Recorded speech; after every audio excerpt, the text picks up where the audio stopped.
Hello भाई, कैसे हैं आप सभी लोग। दोस्तों, मैं आपका भैया राहुल भी आपको तहे दिल से स्वागत करता हूं, अभिनंदन करता हूं आपका अपने YouTube channel government job maker पर। मेरे भाई, आज की डेट में अभी बिहार में बहुत मतलब कि ज़्यादा मात्रा में टीचर की बहाली आने वाली है। जैसे कि अभी 9, 10, ठीक है, 6 to 8 और 11, 12 की बहाली आने वाली है। तो दोस्तों, मैं आपके सामने लेकर के आया हूँ टीजीटी यानी कि 9th और 10th से वेरी मोस्ट इंपॉर्टेंट क्वेश्चंस, जो कि आप वीडियो के एकदम अंत तक 100% बने रहिएगा, क्योंकि जो भी क्वेश्चन हम लेकर के आएंगे आपके प्रीवियस ईयर से, और यहाँ पर जो आप क्वेश्चन अब ये देख रहे हैं ना, ये आपका जो अगस्त में जो एग्जाम हुआ है उसी का ये है, ठीक है। तो दोस्तों, इसी टाइप का आएगा, ठीक है, और आपको बने रहना है। चलिए, सबसे पहले यहाँ पर देखते हैं पहला सवाल क्या दिया है कि एक टीवी सेट बनाने वाला, ठीक है, एक टीवी सेट बनाने वाला तीसरे वर्ष 600 सेट तथा 7वें वर्ष 700 सेटों का निर्माण करता है, यह मानते हुए कि निर्माण जो है एक समान, यहां पर ध्यान दीजिएगा, एक समान रूप से प्रत्येक वर्ष क्या हो रहा है, स्थिर संख्या में बढ़ता जा रहा है। तो आपसे पूछा है कि 10वें वर्ष में टीवी सेटों की संख्या कुल कितनी होगी। यानी कि यहां पर क्या दिया कि तीसरे वर्ष में 600, 7वें वर्ष में 700, तो 10वें वर्ष में कितना। दोस्तों, ये क्या है, आपका एपी है। क्या है ये, आपका एपी है। एपी बोले तो समांतर श्रेणी यानी अर्थमेटिक प्रोग्रेशन, ठीक है। दोस्तों, सबसे पहली बात कि आप एकदम वीडियो के अंत तक बने रहिएगा, तब आपको समझ में आएगा कि वीडियो कैसी है, ठीक है।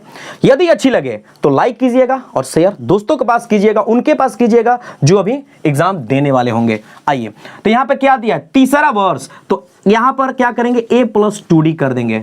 क्यों, ए बोले तो फर्स्ट टर्म और डी क्या होता है, कॉमन डिफरेंस होता है, यानी कि सार्व अंतर होता है। तो a+2d, जब तीसरा बोलेगा तो एक कम, a+2d कितना हो जाएगा, 600। फिर क्या बोला है, 7वें वर्ष, तो एक कम यानी कि a+6d, ठीक है। यहां पे कितना दिया है, 700 दिया है। इससे आप a और d की वैल्यू निकाल लीजिए। तो आप यहां से 10वें वर्ष का निकालेंगे तो क्या हो जाएगा, माइनस माइनस माइनस, ये गया कितना हो जाएगा, -4d, ये कितना हो जाएगा, -100, माइनस ले माइनस गया, 4 से ये गया, कितना मिला जी, 25। यानी कि d का वैल्यू आपके सामने आ गया 25, d का वैल्यू आया 25। यहां से अगर इसका वैल्यू हम यहां पे रखते हैं तो d का हो जाएगा कितना, 25, तो 25 दूनी 50, 50 गया इधर, यानी कि a का वैल्यू कितना मिला, तो 600 में से 50 गया तो 550। चलिए, ए का वैल्यू निकल गया और यहां पर ए का, और यहां पर डी का वैल्यू निकल गया। हमसे पूछा है 10वें, ठीक है, क्या पूछा है, 10वें पूछा है, T10 पूछा है, तो हम क्या करेंगे, a+9d, क्या करेंगे, a+9d। तो ए की वैल्यू कितना है, 550 में 9 गुने कितना है, 25 का गुना करेंगे तो 550 जोड़ 25 9 225, ठीक है, यानी कि 225 जोड़ेंगे तो कितना हो जाएगा, 775। यानी कि क्या पूछा था कि 10वें वर्ष में कितना होगा, तो 775 किस में है, तो option number C will be आपका क्या हो जाएगा, राइट आंसर हो जाएगा। लेते हैं अगला सवाल। आइए दोस्तों, देखिए इस सवाल को, ये है क्वेश्चन नंबर 2। क्या है, क्वेश्चन नंबर 2 है, दिया है कि एक पतंग, ये किससे लिया गया है, हाइट एंड डिस्टेंस से लिया गया है, ठीक है, कि एक पतंग जमीन से 30 मीटर की ऊंचाई पर उड़ रही है। एक पतंग जो है, जो कि आकाश में कितना पे, 30 मीटर की ऊंचाई पे उड़ रही है। पतंग से जमीन तक डोरी की लंबाई दिया है 60 मीटर। ध्यान से देखिएगा, यहां पर है आपका पतंग, ठीक है, पतंग उड़ रहा है, ये जमीन से कितना है, 30 मीटर की ऊंचाई पर है, और इसका जो डोरी है यहां पर है, ठीक है, ये कितना दिया है, 60 मीटर। ये आपका क्या है, पतंग है, ठीक है, पतंग तो जमीन से उड़ रही है 30 मीटर की ऊंचाई पर, और उसका जो डोरी है उसकी लंबाई कितना दिया है, 60 मीटर दिया हुआ है। यह मानते हुए कि डोरी में किसी भी तरह का ढीलापन नहीं है, मतलब कि वो डोरी जो है लप नहीं रहा है, एकदम सीधा है, यह मानते हुए कि उसमें ढीलापन नहीं है। तो जमीन पर पतंग का उन्नयन कोण निकालना है, यानी कि इसका वैल्यू निकालना है, थीटा का वैल्यू, कि यहां पर क्या होगा। दोस्तों, आपको याद होगा कि साइन थीटा, यहां पे क्या लेंगे, देखिए यहां पे क्या दिया है, लंब दिया है और कर्ण दिया है, तो यहां से हम क्या ले सकते हैं, साइन थीटा का फॉर्मूला यूज हम कर सकते हैं। तो साइन थीटा बराबर क्या होता है, P/H। P बोले तो परपेंडिकुलर यानी कि लंब, और H बोले तो हाइपोटेनियस यानी कि ऊंचाई, ठीक है। ये तो कितना हो जाएगा जी, तो यहां पे आया कितना, 30/60, किसका वैल्यू, साइन थीटा की वैल्यू। ये कटा कितना मिला, 1/2 और 1/2 साइन थीटा बराबर क्या मिला, 1/2 और 1/2 किसका वैल्यू होता है, ध्यान से, तो होता है साइन 30 डिग्री का। किसका होता है, साइन 30 डिग्री का। दोस्तों सबसे पहली बात कि इसको तो जरूर याद कर लीजिएगा, पूरा साइन 0 से लेकर के 90 तक, sine cos tan sec cot, ठीक है सबका। अब यहां से देखिए साइन से साइन गया तो थीटा का वैल्यू कितना मिला जे, 30 डिग्री। बस यही तो है आपका राइट आंसर। देखिए तो किस ऑप्शन में है, तो option number A will be right answer. लेते हैं अगला सवाल। आइए मेरे प्यारे दोस्तों, देखिए यहां पर सवाल नंबर तीसरा है। क्या बोल रहा है कि एक अर्धगोलाकार कटोरा जिसका आंतरिक व्यास 36 सेंटीमीटर है। ध्यान से देखिएगा कि एक अर्धगोलाकार कटोरा जो है, ठीक है, जिसका आंतरिक व्यास जो है 36 सेंटीमीटर है, जो कि द्रव से पूरा भरा हुआ है। इस द्रव को 3 सेंटीमीटर त्रिज्या और 9 सेंटीमीटर ऊंचाई वाली बेलनाकार बोतलों में भरा जाना है, तो बोतलों की संख्या ज्ञात करें। ध्यान से देखिएगा, अर्धगोलाकार क्या है, कटोरा है, इसका आंतरिक व्यास, व्यास बोले तो डी बराबर कितना दे रखा है जी, 36 सेंटीमीटर दे रखा है। तो यहां से आर निकालेंगे तो क्या, इसका आधा यानी कि 18 सेंटीमीटर। अब ये तो अर्धगोलाकार का यहां पर पता है, यहां पर क्या निकालेंगे, यहां पर निकालेंगे आयतन, ठीक है। तो बोतलों की संख्या, क्या बोतलों की संख्या निकालना है, तो बोतलों की संख्या बराबर क्या हो जाएगा, तो अर्धगोले का आयतन क्या होगा, अर्धगोले का आयतन, और बटे में कितना दिया है, किसमें भरना है, बेलनाकार बोतल में भरना है, यानी कि बेलन का आयतन। बस यहां पर क्या होगा, तो अर्धगोला का आयतन होता है 2/3 पाई आर स्क्वायर, ठीक है, सॉरी पाई आर क्यू, और इसका क्या होता है, इसका होता है पाई आर स्क्वायर एच। अब ध्यान दीजिएगा, ये जो आर है ना, इसके लिए है, यानी कि इसको हम, चलिए आपको बताने के लिए यहां पर हम कैपिटल आर लगा लिए, नहीं तो कुछ लोग क्या करेंगे, इसको कटा देंगे जी, नहीं कटेगा नहीं, ठीक है। अब देखिए अब क्या होगा, तो 2 तो यहां पे रहा, पाई भी रहा, ठीक है, और आर की वैल्यू कितना दे रखा है यहां पे, देखिए 18 सेंटीमीटर, यानी कि 18 गुने 18 और बट्टे में यहां पर 2 लिखे, क्यों, क्योंकि 3 आ जाएगा नीचे, 3 आ गया यहां पर नीचे, गुने पाई, ठीक है, गुने आर की वैल्यू अब ये लिखेंगे, बेलन के लिए कौन सा होगा, ये होगा, यानी कि 3 गुना 3, और फिर क्या है एच कितना दे रखा है 9, तो यहां पे आ गया 9। बस कटाइए, आंसर पाइए। ये देखिए पाई से पाई गया, ये देखिए तीतीरी का 9 से ये कट के कितना गया 2, यहां पे देखिए तो ये 3 से कटा तो 6 और ये कटा तो कितना गया 2, यानी कि 2 दूनी 4 और 4 छक्का 24, 24 दूनी 48, यानी कि टोटल बोतल कितने होंगे 48। किस ऑप्शन में है, तो option number C will be क्या हो जाएगा, राइट आंसर। लेते हैं अगला सवाल। आइए मेरे भाई देखिए तो इस सवाल को, ये भी हाइट एंड डिस्टेंस है। क्या दिया है कि 150 मीटर ऊंची एक मीनार के शीर्ष से सड़क पर खड़ी एक कार का अवनमन कोण कितना दिया है, 30 डिग्री है। तो मीनार से कार की दूरी ज्ञात करना है। दोस्तों यहां पर जब ध्यान से देखिएगा, क्या दिया, 150 मीटर ऊंची एक मीनार। सबसे पहले हम एक मीनार बनाते हैं, ठीक है, ये हो गया आपका क्या, मीनार हो गया। कितना दूरी दिया है जी, 150 मीटर, कितना है 150 मीटर का ये मीनार हो गया। फिर बोला है कि यहाँ इसके शीर्ष पर, यानी कि यहां से मीनार के शीर्ष से सड़क पर खड़ी एक कार का अवनमन कोण। ध्यान दीजिएगा, कार जो होगा ये है आपका सड़क, ठीक है, ये क्या है, सड़क है, ठीक है, यहां पर मान लीजिए कि कार है, और बोला है अवनमन कोण, तो अवनमन कोण यानी कि देखिए यहां से ऐसे होगा अवनमन कोण का, ठीक है, और यहां से कार इस तरह पे यहाँ पे है, ठीक है, यहाँ पे है, तो यहाँ पर क्या डिग्री का कोण बना रहा है जी, 30 डिग्री का कोण बना रहा है, ठीक है। अवनमन कोण जब भी पूछेगा तो यहाँ पर ऐसे करेंगे, इधर होगा 30, तो जस्ट इसके ई साइड हो जाएगा, यहाँ पर कितने डिग्री, 30 डिग्री, ठीक है, इस तरह से होता है। तो मीनार से कार की दूरी, यानी कि यहां से यहां के बीच की दूरी पूछा है आपसे कि क्या होगा। दोस्तों यहां पर जब ध्यान से देखिएगा तो एक चीज मिला, ये है आपका यहां से यहां तक P यानी कि लंब, और ये है आपका B यानी कि आधार। तो लंब बटा आधार किसका होता है, तो tan 30 डिग्री का। किसका वैल्यू होता है जी, tan 30 डिग्री बराबर होता है P बटा B। तो tan 30 डिग्री का यानी कि 1/√3 इक्वल P का वैल्यू कितना है 150, और इसका क्या नहीं दिया, यानी कि x। यही तो निकलना था कि मीनार और कार के बीच की दूरी कितना होगी, यानी कि तिरछा तिरछे हो गया गुना, यानी x की वैल्यू क्या मिला, तो x का वैल्यू मिला 150√3 3 मीटर, बस यही तो पूछा था। किसमें है?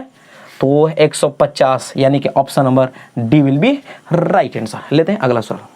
आइए मेरे साथियों, अगला सवाल दिया है कि यदि साइन ए प्लस साइन ए स्क्वायर ए बराबर 1 हो, यदि क्या दिया है कि साइन ए प्लस साइन ए स्क्वायर ए बराबर 1 हो, तो कॉस स्क्वायर ए प्लस कॉस के पावर 4 ए का मान क्या होगा? दोस्तों आपके सामने ऑप्शन दे रखा है। सबसे पहली बात, एक बात याद रखिए, हम आपसे सलाह देंगे आपको, क्या कि कोई भी यदि आप तैयारी कर रहे हैं तो प्लीज मन से कीजिए, क्योंकि जब तक तैयारी नहीं कीजिएगा आपकी सफलता नहीं होने वाली है। क्योंकि एक सीट के पीछे कितने लोग फॉर्म अप्लाई कर रहे हैं, ठीक है, बहुत ज़्यादा मात्रा में आ रही है, बहाली तो बहुत ज़्यादा मात्रा में आ रही है, लेकिन कभी आप सोच रहे हैं कि इनके पीछे कितने लोग फॉर्म अप्लाई करेंगे?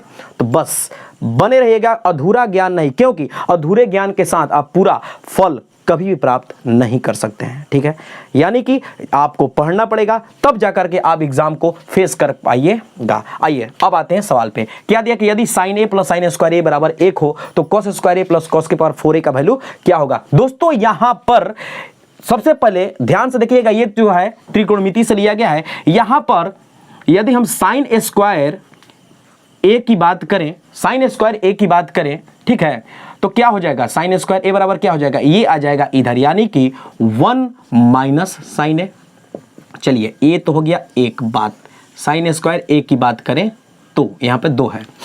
अच्छा एक चीज और, साइन स्क्वायर ए इक्वल होता क्या है? तो ये होता है आपका 1 माइनस कॉस स्क्वायर ए। ये भी तो आपको पता है। चलिए अब यदि इसको ला दे इधर और इसको ला दे इधर तो कोई दिक्कत, यानी कि कॉस स्क्वायर ए बराबर क्या हो जाए? 1 माइनस साइन स्क्वायर ए होता है। चलिए ये भी होता है। अब आइए यहां पर क्या दिया है कि साइन ए प्लस साइन स्क्वायर ए बराबर 1 हो, तो कॉस स्क्वायर ए प्लस कॉस के पावर 4 ए का मान क्या होगा? यहां पर आइए, यहां पर क्या दिया? कॉस स्क्वायर ए। क्या हम कॉस स्क्वायर ए की जगह पे, ठीक है, कॉस स्क्वायर जो ए है इसके जगह पे हम इसको लिख सकते हैं क्या? 1 माइनस साइन स्क्वायर ए, इसको लिख सकते हैं। कॉस स्क्वायर ए की जगह पे इसको लिख सकते हैं 1 माइनस, ठीक है। यहां पे अगर आते हैं तो इसको ऐसे लिख सकते हैं कि कॉस स्क्वायर ए। अच्छा इसको कैसे लिख सकते हैं कि कॉस स्क्वायर ए का स्क्वायर लिख सकते हैं? बोलिए हाँ। चलिए ये तो आपका फॉर्मूला के हिसाब से ये सेटिंग किया। अब थोड़ा सा यहां पर जब आप ध्यान से देखिएगा तो आपको क्या मिलेगा? ध्यान से देखिएगा, यहां पर क्या है? साइन स्क्वायर साइन ए प्लस इसके जगह हम लिख सकते हैं क्या?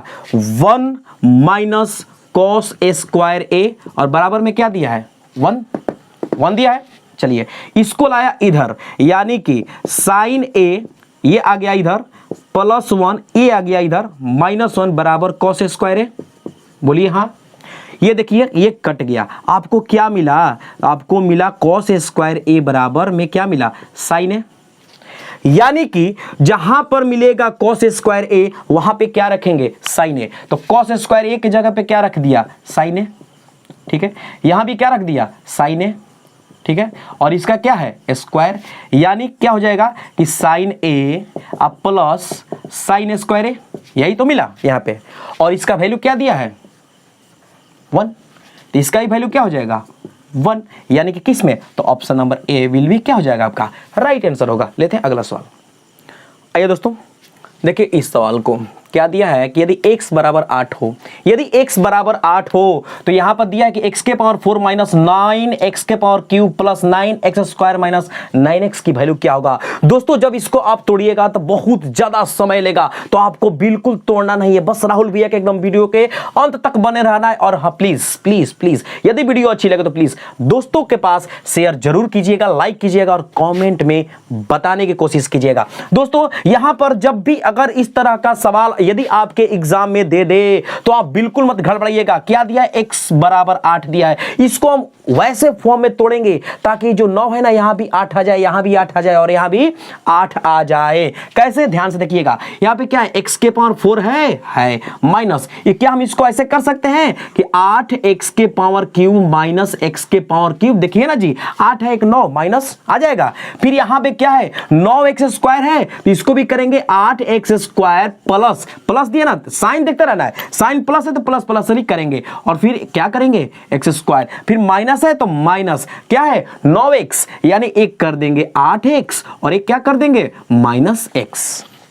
तोड़ दिया, 8 के फॉर्म में तोड़ दिया। अब आइए यहां पर क्या दिया है, यहां से लिखते हैं x के पावर 4 यानी कि 8, अब यहां पर रख देंगे, क्या हो जाएगा 8 के पावर 4 हो जाएगा माइनस, यहां पर देखिए 8 गुने x के पावर 3 यानी कि 8 के पावर 3, फिर प्लस क्या दिया 8 गुने एक्स स्क्वायर यानी कि 8 के पावर 2। ठीक है, जहां जहां एक से अब तहां तहां क्या रखना है 8 रखते चले जाना है। फिर क्या दिया है तो 8 का स्क्वायर माइनस में क्या दिया है, अच्छा एक चीज कहीं छूट रहा है शायद, एक मिनट यहां पे ये यहां से छूट रहा है, यहां से छूट रहा है, ये यहां तक हो गया, ये माइनस क्या हो जाएगा 8 का क्यूब हो जाएगा। ठीक है, फिर प्लस 8 गुने 8 का स्क्वायर, फिर प्लस 8 का स्क्वायर, फिर माइनस 8 गुने 8 और माइनस में क्या हो जाएगा 8, इस तरह से दोस्तों।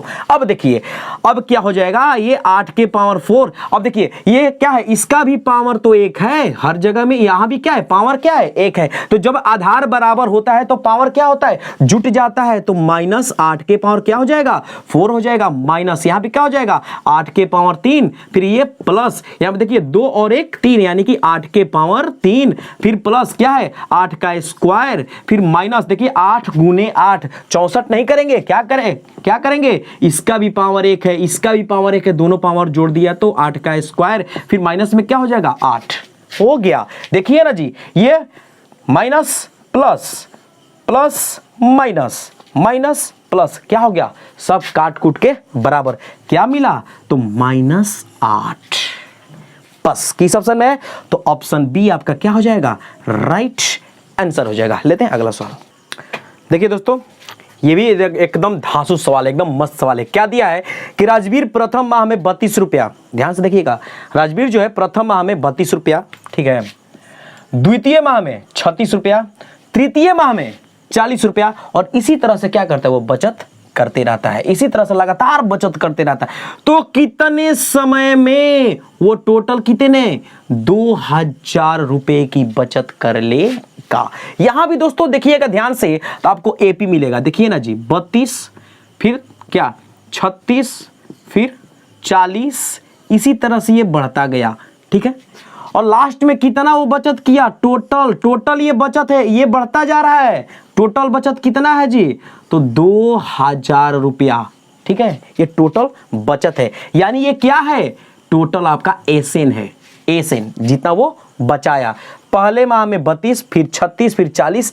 अब यहां पर जब ध्यान से देखेंगे तो एक चीज मिलेगा, क्या 4, यहां भी गैप देखेंगे तो 4, ये 4 क्या मिल रहा है आपका, मिल रहा है डी बोले तो कॉमन डिफरेंस, और ये क्या हो जाएगा आपके सामने ए, यानी कि प्रथम पद हो जाएगा।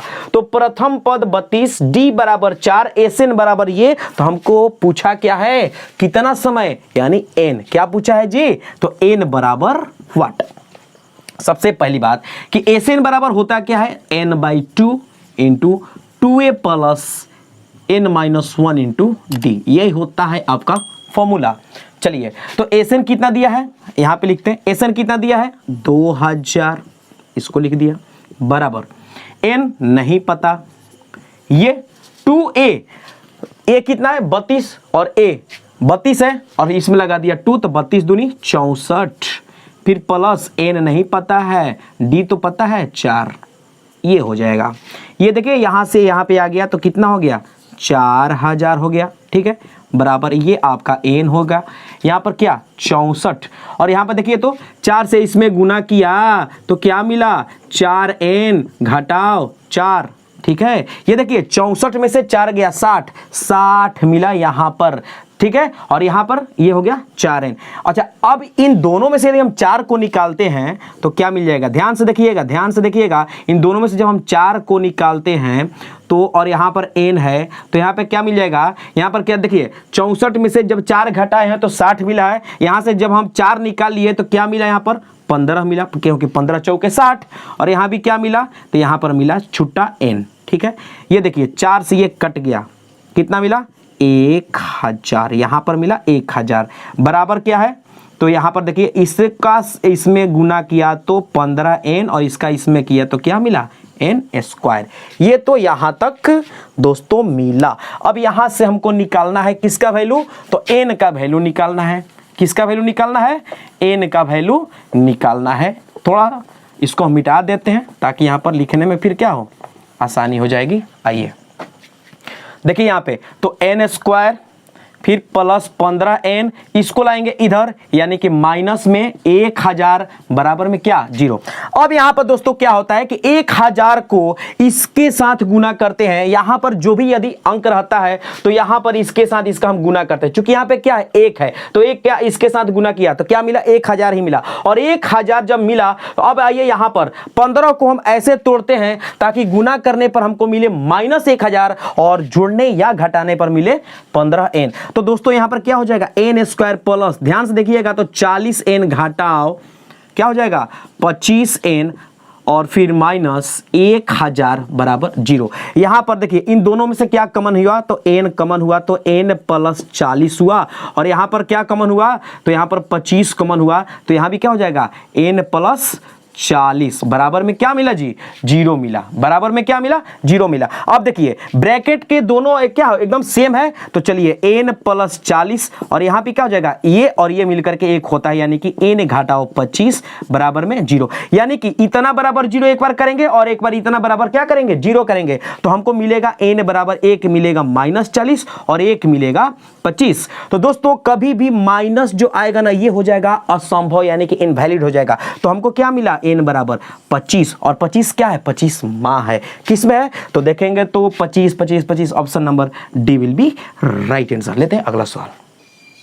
आइए दोस्तों बोला है कि एक तार को, ध्यान से देखिएगा, एक तार को 28 सेंटीमीटर त्रिज्या वाले एक वृत्त के रूप में लपेटा गया है। एक तार को क्या किया गया है कि 28 सेंटीमीटर त्रिज्या वाले एक वृत्त के रूप में लपेटा गया है। फिर बोल रहा है कि इसे एक वर्गाकार रूप में फिर से मोड़ा जाता है तो वर्ग की भुजा की लंबाई ज्ञात करें। यहां पर 28 सेंटीमीटर क्या दिया है जी तो 28 सेंटीमीटर दिया है आपका वृत्त की त्रिज्या यानी कि r बराबर 28 सेंटीमीटर। तो वृत्त का परिमाप यानी कि परिधि 2πr और वर्ग की परिमाप क्या हो जाएगा 4 गुने भुजा, दोनों को कर देंगे। आखिर देखिए इसी तरह को क्या किया गया वर्गाकार रूप में मोड़ा गया है। यानी कि देखिए एक लाइन में एकदम सिंपल वे में बनेगा 2πr बराबर में कर दीजिए 4 गुने भुजा। बस सॉल्व कीजिए। क्या देखिए 2 गुने पाई का मान कितना होता है तो 22/7 होता है। आर का मान कितना दिया है 28 दिया है बराबर में देखिए 4 गुने ए। ये देखिए 4 से ये कटा तो कितना मिला 7 मिला, 7 से ये भी गया यानी कि ए बराबर क्या मिला तो 22 दूनी 44 सेंटीमीटर। और ये क्या है आपका तो वर्ग की भुजा है। किस में है देखिए तो option number A will be right answer. लेते हैं अगला सवाल।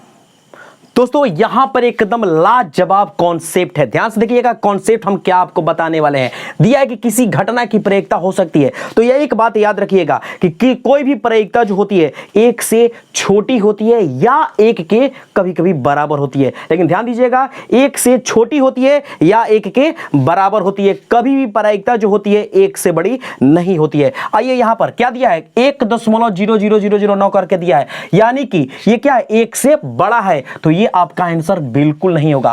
और एक बात कि प्रायिकता जो होती है हमेशा पॉजिटिव होती है, कभी भी नेगेटिव नहीं होती है। यहां पे क्या दिया है -0.04 यानी कि ये भी आपका आंसर नहीं होगा। यहां पे क्या दिया 18/23। ध्यान दीजिएगा अगर दिया रहता कि 23/18 तो ये भी आपका प्रायिकता नहीं होता क्योंकि 18 से ये क्या है अधिक है यानी कि 1 से अधिक हो जाता है। लेकिन दिया क्या है 18/23 दिया है यानी कि इससे ये कम है और इसका जो वैल्यू है क्या है 1 से कम है तो इसलिए आपका क्या हो जाएगा ऑप्शन सी विल बी क्या हो जाएगा राइट आंसर हो जाएगा। लेते हैं और एक सवाल।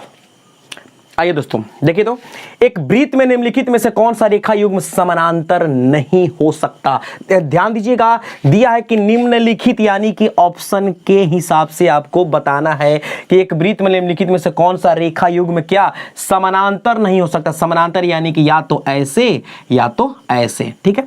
बोल रहा है कि 2 जीवा, सबसे पहले क्या करते हैं एक वृत्त बनाते हैं तो वृत्त में 2 जीवा बोल रहा है या अगर हम जीवा ऐसे लेते हैं और एक यहां लेते हैं तो क्या ये समानांतर नहीं है है। यदि हम जीवा ऐसे लेते हैं और ऐसे लेते हैं तो ये भी क्या है, समानांतर है, यानी कि ये तो नहीं होगा। चलिए, बोल रहा है कि समानांतर नहीं हो सकता, ध्यान दीजिएगा, नहीं पूछा है इसलिए इसको हम काट रहे हैं।